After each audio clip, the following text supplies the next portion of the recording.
শ্রেণীর মানুষ আছে যাদেরকে সাহায্য করা, যাদের উপকার করা, যাদেরকে বিপদ থেকে উদ্ধার করা, যাদেরকে রক্ষা করা, সহযোগিতা করা, এটা আল্লাহ তাআলা তার উপর তিনি কর্তব্য বানিয়ে নিয়েছেন। আল্লাহ তাআলা নিজের জন্য নিজেকে আবশ্যক করে নিয়েছেন।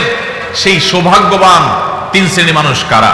যেসব যুবক ভাইরা স্রোতের বিপরীতে, হারামের যে স্রোত জাহান্নামের দিকে নিয়ে যাচ্ছে আমাদের তরুণদেরকে, এর বিপরীতে যে সমস্ত যুবক যুবতীরা নিজেদেরকে বাঁচাবার সংগ্রামে যারা জয়ী হবেন, যারা নিজেদেরকে এসব হারাম থেকে বাঁচাবার জন্য চেষ্টা করবেন, কোরআন এবং হাদিস তাদের জন্য কিছু সুসংবাদের কথা বলেছে।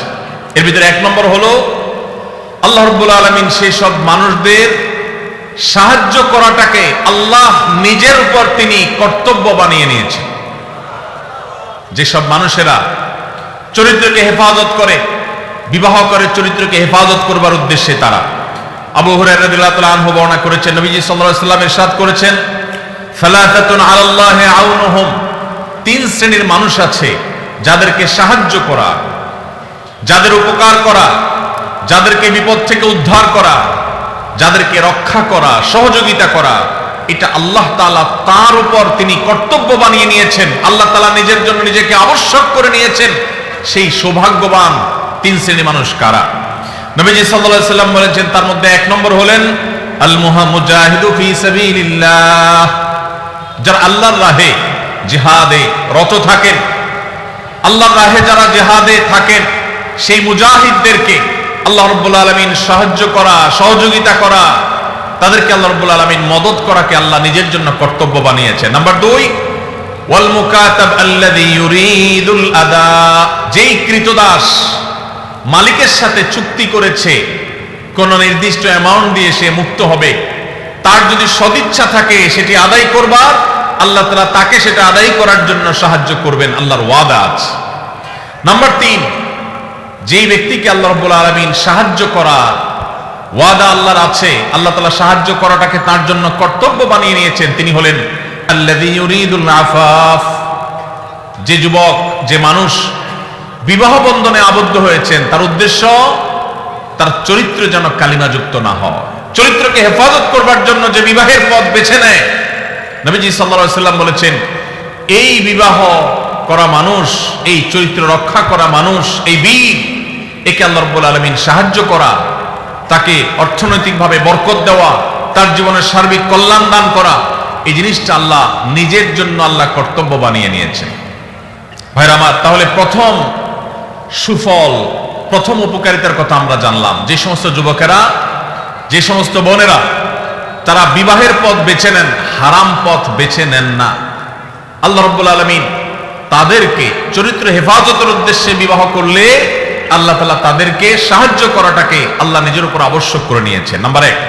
নাম্বার 2, যে মানুষগুলো তার দুই চোয়ালের মধ্যবর্তী অঙ্গ অর্থাৎ মুখ, তার জিহ্বা, তার ঠোঁট, তার মুখ, এটাকে হারাম থেকে নিয়ন্ত্রণ করবার দায়িত্ব যে নিয়েছে, অর্থাৎ এই মুখ দিয়ে হারাম কথা বলে না, হারাম কিছু খায় না, মুখ দিয়ে যত রকমের আল্লাহর অবাধ্য কাজ করা যায় সেগুলোর কোনোটা করে না, সে মুখকে কন্ট্রোল করে, এবং তার দুই রানের মধ্যবর্তী অঙ্গ অর্থাৎ তার সম্ভ্রম, তার ইজ্জতকে যে ব্যক্তি সংরক্ষণ করতে পারে, নবীজি বলেছেন, মাইয়াদমান লিমা বাইনা লিহিয়াইহি ওয়া মা বাইনা রিজলাইহি আদমান লাহুল জান্নাহ, যে ব্যক্তি তার দুই চোয়ালের মধ্যবর্তী অঙ্গ আর দুই রানের মধ্যবর্তী অঙ্গ, এই দুটি অঙ্গে কোন প্রকার কালিমা লাগতে দেয় না, এগুলোকে হারাম থেকে বাঁচাবার সংগ্রাম করে, দায়িত্ব নেয়, সে এগুলাকে দায়িত্ব নিয়ে হেফাজত করে, নবীজি বলেছেন তার জান্নাতে যাওয়ার দায়িত্ব আমি নিলাম।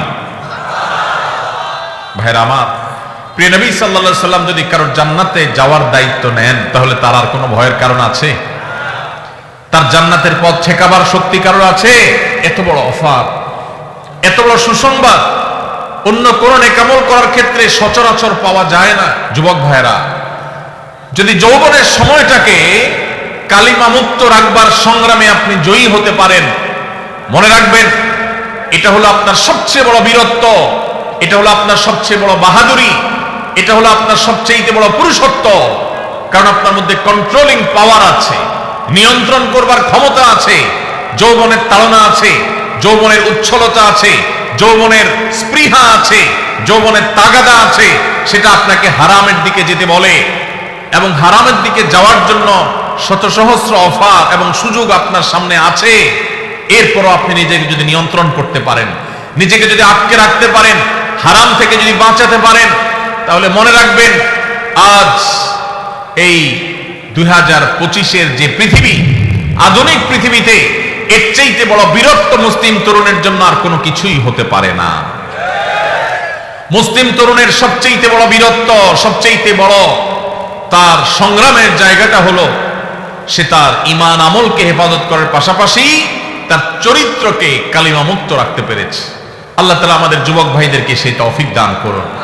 ভাইরা আমার, যদি আপনি এই কাজ করে এই সংগ্রামে যদি আপনি জয়ী হন, তৃতীয় যে পুরস্কার আপনার জন্য রয়েছে সেটি হলো, আমরা সবাই জানি কিয়ামতের ভয়াবহতম দিনে যে সকরুণ দৃশ্যের অবতারণা হবে, যে নির্মম দৃশ্য সেদিন আল্লাহ তাআলা সৃষ্টি করবেন, সেদিন প্রত্যেকটা মানুষ পাগল পরা হয়ে যাবে। মাথার খুব কাছাকাছি সূর্যের অবস্থান হবে, এখনকার মতো লক্ষ লক্ষ কিলোমিটার দূরে নয়, একেবারে মাথার খুব কাছাকাছি সূর্য অবস্থান করবে।